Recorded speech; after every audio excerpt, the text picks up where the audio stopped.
आज से करीबन 10 से 11 साल पहले जब मैं कॉलेज में था, तब मैंने एक बुक पढ़ी थी जिसका नाम था how to win every argument. और इस बुक में था क्या? इस बुक में थी ढेर सारी लॉजिकल फैलेसीज जो हर कोई डे टू डे लाइफ में यूज करता है। लॉजिकल फैलेसीज का यूज अक्सर आर्गुमेंट में अपना पॉइंट प्रूव करने के लिए किया जाता है। इस वीडियो में हम ऐसे ही कुछ लॉजिकल फैलेसीज के बारे में बात करने वाले हैं। और ये नंबर 1 स्लाइड का नंबर नहीं बल्कि वीडियो का नंबर है। अगर इस वीडियो को अच्छा रिस्पॉन्स मिलता है तो मैं ऐसे और भी वीडियोस बनाऊंगा जहां पे मैं अलग अलग लॉजिकल फैलेसीज को एक्सप्लेन करूंगा। सबसे पहले समझते हैं कि what is fallacy. A fallacy is the use of invalid or otherwise faulty reasoning in the construction of an argument. जब तुम कोई आर्ग्यूमेंट पुट फॉरवर्ड करते हो तो उस आर्ग्यूमेंट के लिए तुम एक रीजनिंग देते हो। अगर तुम्हारी वो रीजनिंग गलत है या फॉल्टी है तो उसे फैलेसी कहा जाता है। It is a flawed argument that appears to be valid but is actually based on faulty reasoning. अगर तुम्हें कोई पॉइंट प्रूव करना है, उस पॉइंट प्रूव करने के लिए तुम जो रीजनिंग देते हो, जो आर्ग्यूमेंट देते हो, वो सुनने में बहुत अच्छी लग सकती है लेकिन असल में ये आर्ग्यूमेंट फॉल्टी होती है। Now the most important point, a fallacy in reasoning does not necessarily mean the conclusion is false. अगर किसी आर्ग्यूमेंट में तुम्हें फैलेसी दिखाई देती है तो इसका मतलब सिर्फ ये है कि उस आर्ग्यूमेंट की जो रीजनिंग है वो गलत है। फैलेसी तुम्हें कंक्लूजन के बारे में कुछ नहीं बताती। The conclusion might still be true but the reasoning used to support it is problematic और इनवैलिड। फैलेसी सिर्फ रीजनिंग के बारे में बात करती है, ना कि कंक्लूजन के बारे में। अगर तुम्हें कोई आर्ग्यूमेंट में फैलेसी नजर आती है तो इसका मतलब ये नहीं कि कंक्लूजन गलत है। इट जस्ट मीन्स कि रीजनिंग और कंक्लूजन में कोई कॉजल रिलेशनशिप नहीं है। ये फैलेसीज हम हमारे डे टू डे लाइफ में यूज करते हैं लेकिन इन्हें फिलोसॉफिकल डिबेट्स में यूज करना गलत है। यू शुड नो दिस फैलेसीज ताकि तुम्हें कोई मैनिपुलेट ना करे। और बहुत सारे लोग इन फैलेसीज का यूज करते हैं टू मैनिपुलेट समवन। ये मैं तुम्हें सजेस्ट नहीं करूंगा। फैलेसीज को सीखने का एक बहुत बड़ा फायदा ये है कि तुम्हें एक प्रकार की क्लैरिटी मिल जाती है। लेट्स से तुम अपने मामा के साथ डिबेट कम आर्गुमेंट कर रहे हो। अगर तुम्हें फैलेसीज के बारे में पता है तो तुम्हें ये बात समझ में आ जाएगी कि तुम्हारा मामा बकवास कर रहा है।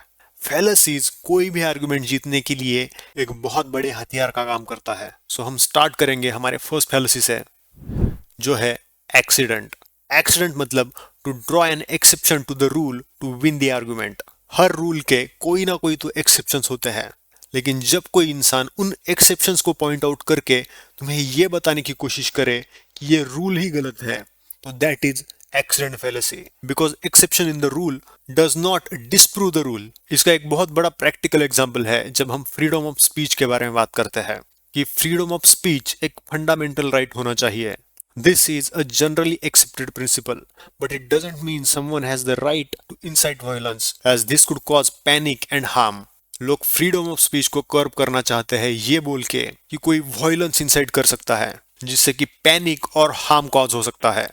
लेकिन अगर कोई फ्रीडम ऑफ स्पीच का गलत इस्तेमाल कर रहा है, इसका मतलब ये नहीं कि तुम फ्रीडम ऑफ स्पीच ये फंडामेंटल राइट को ही एक्नॉलेज ना करो और लोगों से अपना फ्रीडम ऑफ स्पीच छीन लो। जो लोग ऐसा कर रहे हैं यू कैन पनिश देम, लेकिन ये रीजन दे के फ्रीडम ऑफ स्पीच को लिमिट करना दैट इज एक्सीडेंट फैलेसी।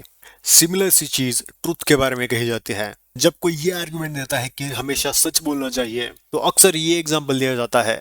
अगर कोई डाकू एक आदमी को मारने के लिए आ रहा है और वो आदमी छुप के बैठा है और डाकू तुमसे उस आदमी का लोकेशन पूछता है, अब तुम्हें पता है कि वो आदमी कहाँ पे छुपा बैठा है, तो अगर तुमने सच बोला तो वो आदमी मारा जाएगा। लेकिन अगर इस सिचुएशन में तुम झूठ बोलते हो और डाकू को ये बताते हो कि मुझे नहीं पता कि वो आदमी कहाँ है, तो इससे उस आदमी की जान बच सकती है। तो ये एग्जाम्पल देके ये प्रूव करने की कोशिश की जाती है कि honesty is not always the best policy, या हमेशा सच बोलना सही नहीं होता। But this is an exception. ये एक्सेप्शन देके तुम रूल को डिस्प्रूव नहीं कर सकते। अब हम बढ़ते हैं नेक्स्ट फैलेसी की ओर, that is false analogy. When two things are compared based on similarities, but the comparison is flawed because the differences between them are more significant than similarities. मतलब जब कोई इंसान दो चीजों को कंपेयर करता है और तुम्हें लग सकता है कि ये कंपैरिजन फेयर है, बट एक्चुअल में उन चीजों में सिमिलरिटीज से ज्यादा डिफरेंसेस होते हैं, इसे बोलते हैं फॉल्स एनालॉजी। ये फैलेसी भी डे टू डे लाइफ में बहुत ज्यादा यूज की जाती है। इसका एक फेमस एग्जांपल है जो शायद आपने भी सुना होगा। एक लेडी ने ये आर्गुमेंट दिया था कि तुमने भगवान को नहीं देखा, तुमने अपने परदादा को भी नहीं देखा, तुम ये मानते हो कि तुम्हारे परदादा एग्जिस्ट करते थे, इसलिए भगवान एग्जिस्ट करता है। Now this is false analogy. इस फैलेसी में तुम गॉड के जगह कोई भी वर्ड डाल सकते थे। तुमने अपने परदादा को नहीं देखा, तुमने येटीज को भी नहीं देखा, इसलिए येटीज एग्जिस्ट करती हैं। तुमने परदादा को नहीं देखा, तुमने वैम्पायर्स को भी नहीं देखा, इसलिए वैम्पायर्स एग्जिस्ट करते हैं। तुमने परदादा को नहीं देखा, तुमने ज़ॉम्बीज को भी नहीं देखा, इसलिए ज़ॉम्बीज एग्जिस्ट करते हैं। तुमने परदादा को नहीं देखा डज नॉट प्रूव एनीथिंग। अब इस आर्गुमेंट से ये प्रूव नहीं होता कि भगवान एग्जिस्ट करता है या नहीं। इस आर्गुमेंट से सिर्फ ये प्रूव होता है कि भगवान को प्रूव करने के लिए जो रीजनिंग दी जा रही है दैट इज फॉल्स। अब हो सकता है कि भगवान एग्जिस्ट करता हो या ना करता हो, लेकिन भगवान के एग्जिस्टेंस के लिए जो तर्क दिया जा रहा है वो गलत है। अब हम नेक्स्ट फैलेसी देखेंगे, एड होमिनेम। एड होमिनेम के बारे में मैंने रील भी बनाई है।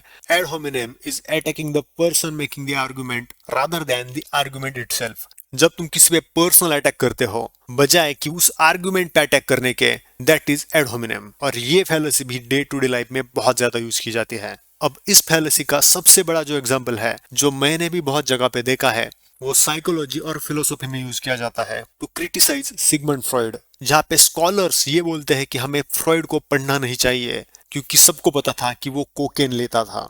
अब इस आर्गुमेंट में वो सिगमंड फ्रॉइड ने जो बातें कही है उसके बारे में बात नहीं कर रहे। वो फ्रॉइड के ऊपर पर्सनल अटैक कर रहे हैं ये बोल के कि वो ड्रग एडिक्ट था। सिगमंड फ्रॉइड का कोकेन लेना ये प्रूव नहीं करता कि उसने जो बातें लिखी है वो गलत है। अब ये फैलेसी रिवर्स में भी यूज की जा सकती है। उसका एग्जांपल है, अगर कोई सेल्समैन तुम्हें कार बेच रहा है और वो बोल रहा है कि इस कार का माइलेज इतना इतना है, ये सबसे सेफेस्ट कार है एज पर कंज्यूमर रिपोर्ट, और वो तुम्हें उस कार की खूबियां बताता है।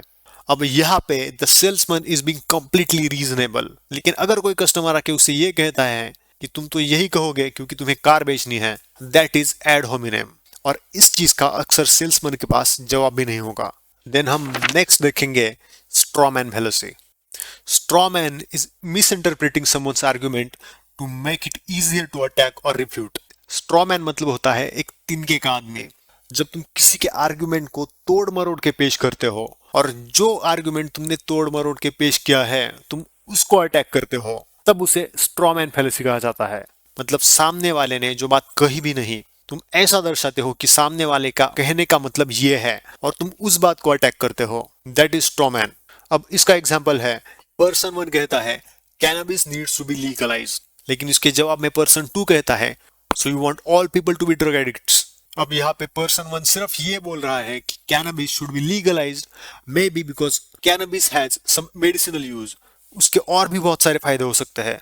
लेकिन पर्सन 2 ऐसा दर्शा रहा है कि जब पर्सन 1 बोल रहा है कि कैनबिस शुड बी लीगल, तब वो लोगों को एडिक्ट बनाना चाहता है।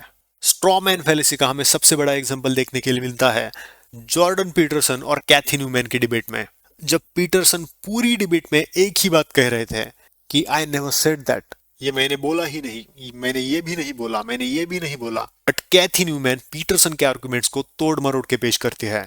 स्ट्रॉमैन फैलेसी तुम्हें सबसे ज्यादा पॉलिटिक्स में दिखाई देगी। जब एक पॉलिटिशियन कोई बात करता है और उसका ओपोनेंट उस बात को तोड़ मरोड़ के लोगों के सामने पेश करता है।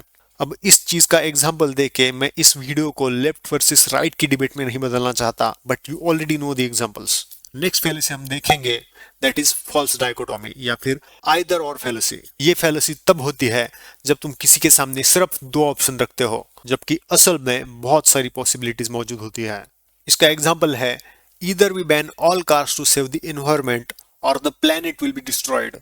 एक तो सब कार्स बैन कर दो, अगर तुमने ऐसा नहीं किया तो प्लेनेट डिस्ट्रॉय हो जाएगा। जबकि सब कारों को बैन कर देना ये सॉल्यूशन नहीं है to save the planet. Then next example दिया जाता है, यू आर विथ अस और अगेंस्ट अस। एक तो तुम हमारे साथ हो या तो तुम हमारे खिलाफ हो। सोशल मीडिया पे बहुत सारे जो झगड़े होते हैं वहां पे इसी चीज का इस्तेमाल होता है। अगर कोई किसी के साथ अग्री नहीं करता तो वो सीधा ही सामने वाले को भक्त या फिर चमचा बोल देता है। जबकि हो सकता है सामने वाले का पॉलिटिक्स में कोई इंटरेस्ट ना हो, लेकिन सामने वाला तुम्हारे ओपिनियन से अग्री नहीं करता, इसलिए तुम उसको लेबल कर देते हो कि ये तो अंधभक्त है, ये देशद्रोही है, ये चमचा है, so on and so on.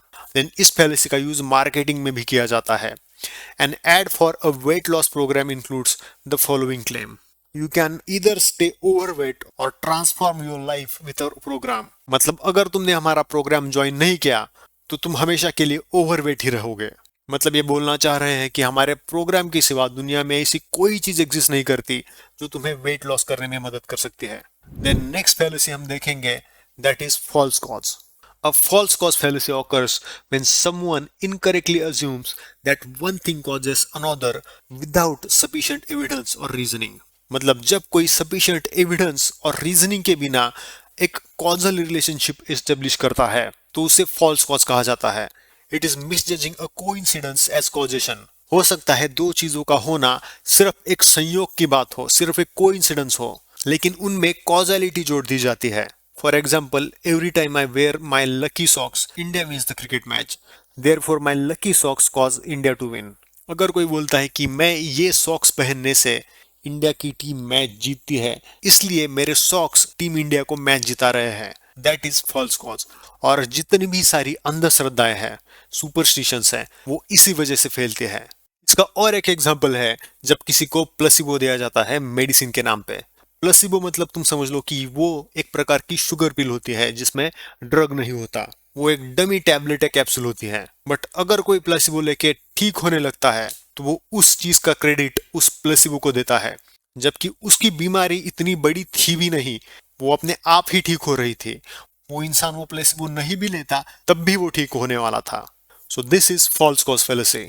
ये फैलेसीज हमने थ्योरी में पढ़ ली, लेकिन अगर आप ऐसा कोई वीडियो देखते हो जहाँ पे इन फैलेसीज का इस्तेमाल हुआ है, और अगर आप उस वीडियो पे रिएक्शन चाहते हो तो आप कमेंट कर सकते हो। अगर ये वीडियो पसंद आया तो वीडियो को लाइक कर दीजिए, चैनल को सब्सक्राइब कर दीजिए, और मैं तुमसे मिलता हूँ नेक्स्ट वीडियो में।